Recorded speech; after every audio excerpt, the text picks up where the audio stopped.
Hi there, it's Tom from Blacktoad Studio. I hope you're all doing well.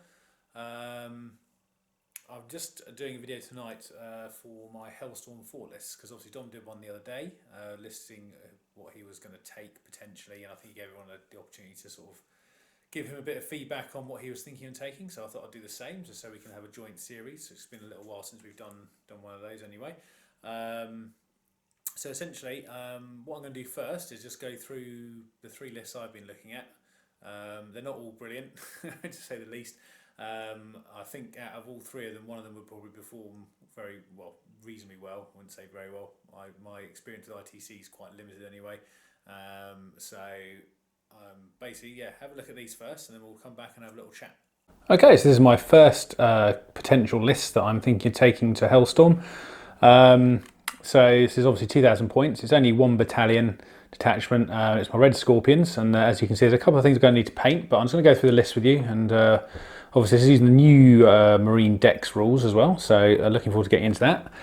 So anyway, HQ choices. We're going to have a captain in Gravas armor there, which I'm probably going to upgrade to a chapter master for the game, and he's going to be accompanied by one Primaris lieutenant there, and Severin Loth as well. I'm probably going to be putting Mitre Heroes and Null Zone on him, mainly so he can support the three dreadnoughts at the back here, because I find that quite a nice combination, especially if you put one up at toughness 8 as well, gives a little bit more survivability from some other weapons.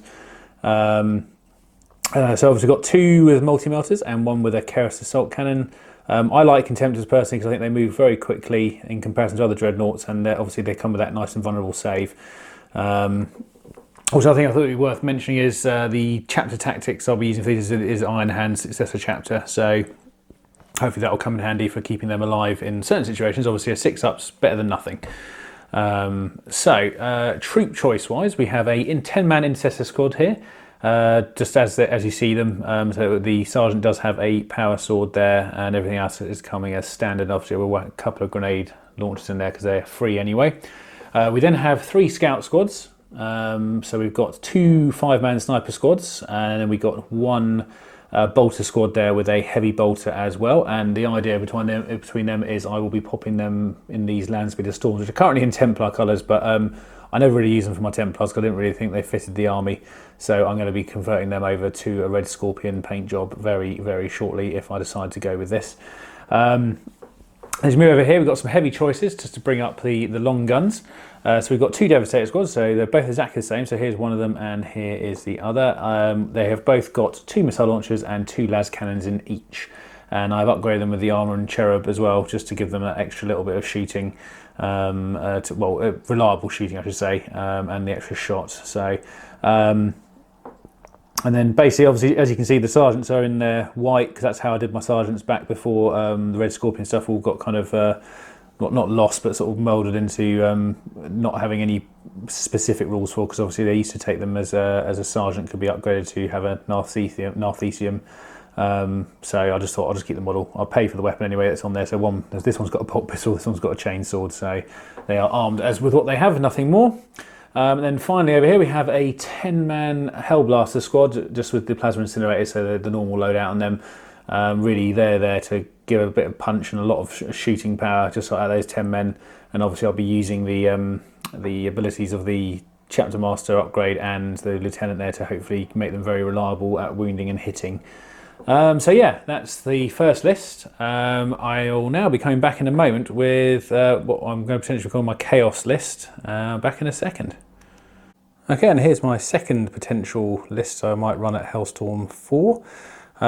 So this is a Black Templar list, as you can see, and this is probably more geared towards just trying out some of the new combat changes to the Marine stuff, and maybe just more to have a bit of fun. I wouldn't expect this to do terribly well, but I wouldn't mind just trying it out. So this is potential for me. Plus the added bonus is it is all fully painted, so I wouldn't have to paint anything like my Scorpion list. Anyway, so it is a battalion detachment led by the Emperor's Champion and a chaplain in Terminator armor. Pardon me. No real upgrades. I've given him the helm that extends the range of auras just to give him a little bit more arrange to get the get those potential re-rolls and the litanies off.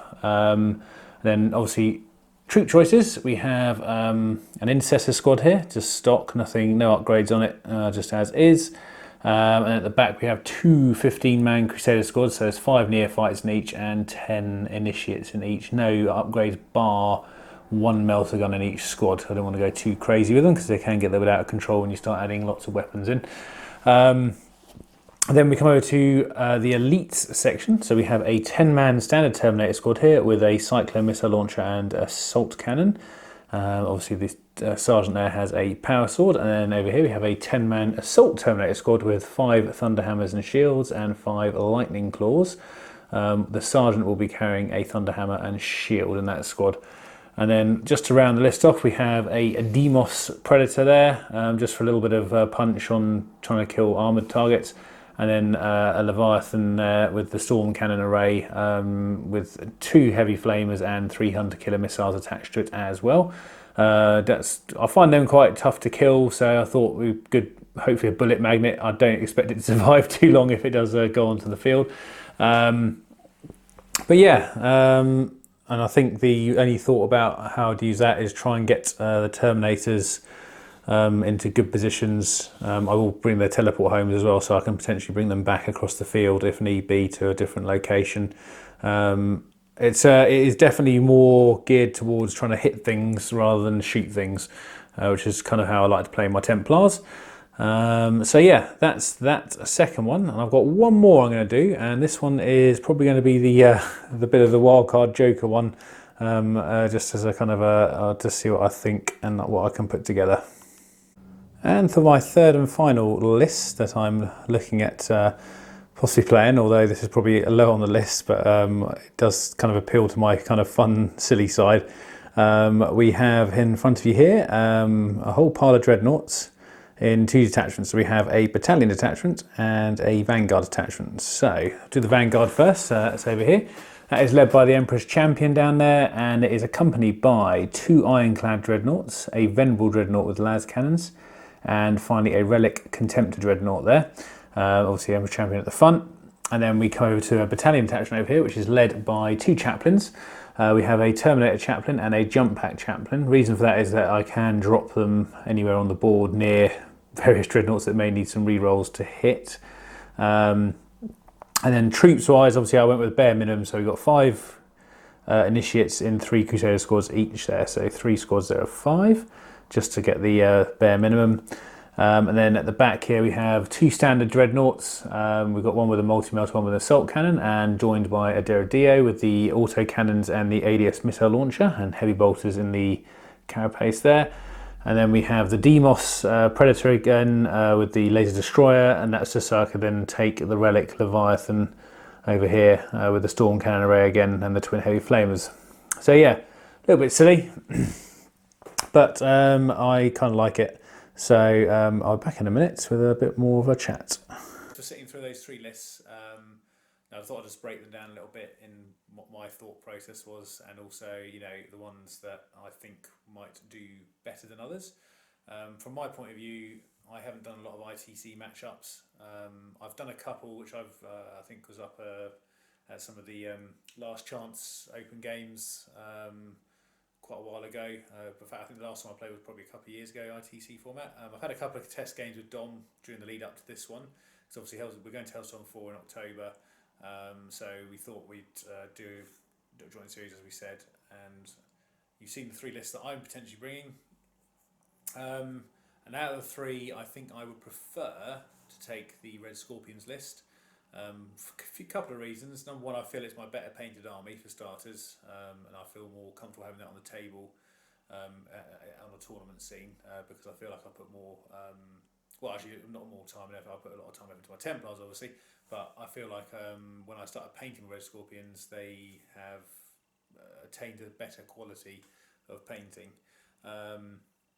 Second reason is I do feel that out of the 3, I think the Red Scorpion list has a good balance to it, and I think could do reasonably better than the other 2 anyway.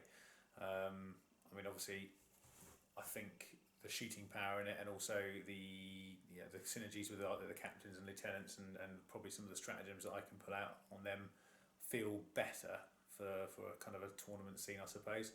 But I don't know. I don't really keep up with the tournament scene too much, so it'll be interesting to see how it does do if I take that one. The second one, which was the Templar Terminator list with obviously a few troops mixed in, and a couple of heavy choices in the Leviathan. I felt that was one that I feel comfortable the way I play my Templars, because I like to have a bit of mainly combat in them, because I feel that's kind of how I want to play them. And I do feel that with the changes to some of the Black Templar chaps tactics, and also some of the stratagems and the doctrines, they could potentially do a fair bit of damage in combat, especially with some of the AP changes and things like that. And also, I was quite surprised at how much I'd got into that list even for the 2,000 points, which is quite a large point total anyway. So yeah, that would be probably my second preferred one, and obviously the last one you saw, which was basically Dreadnought Central. That was more me just seeing how many dreadnoughts I could fit in 2,000 points, and I could have fit more, I might add. However, because of the relic rule, I had to obviously take a heavy choice, and I don't have any other heavy dreadnoughts, so I had to obviously settle with one of my more favourite heavy tanks, which was the Laser Destroyer, which was one of my better models that I like, especially gives us a nice bit of firepower to an otherwise sort of very static. Well, it's not static. It's kind of a mobile list, and and it just gives a little bit of punch in there as well. Not to say that the Derriere and the Leviathan don't have a lot of firepower as well. They're pretty good, but from my point of view, that just adds a little extra in there. Personally, though, I don't think I've got enough kind of mobility in that list at all. Because the Crusader squads are pretty slow, and obviously all the dreadnoughts are going to walk across the board, and none of them are very quick, bar probably the Relic Contemptor, which is probably the fastest out of all of them. Got a couple of obviously toughest 8 ones there with the Ironclads and the Leviathan, which makes them quite tough to kill.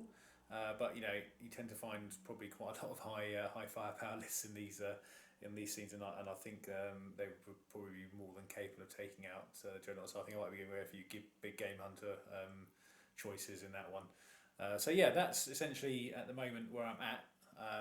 The only issue with the Relic, with the Red Scorpion list, is I actually have to paint some of it, which I'm going to probably do just to see if I can get it all done and how it would look as well. I haven't painted them for a little while, but I feel like I've got that technique down now, so that shouldn't be too much trouble to get done in the time frame. The other two are pretty much fully painted, so that's the one benefit I've got with them, that if I can't sort that out before then, I've got that to fall back on. So yeah, essentially I'm probably going to do another video maybe after I've had a game or two with a couple of them to see how I get on with them, and I'll give you some kind of my feedback on how I found they played and if they met my expectations. But I'm conscious that I don't want to change lists too much while I'm doing practice games, because I find that's one of my biggest weaknesses, is not trying out a list fully enough once I've constructed it. So I just want to definitely get a good 2 or 3 games out of each of them if I can. I have a suspicion it's probably going to be more likely the first 2 are going to get a bit of playtime. The third one, if I get a chance, will be played just for a bit of a laugh. So yeah. Anyway, thanks very much for watching, and I will talk to you again soon.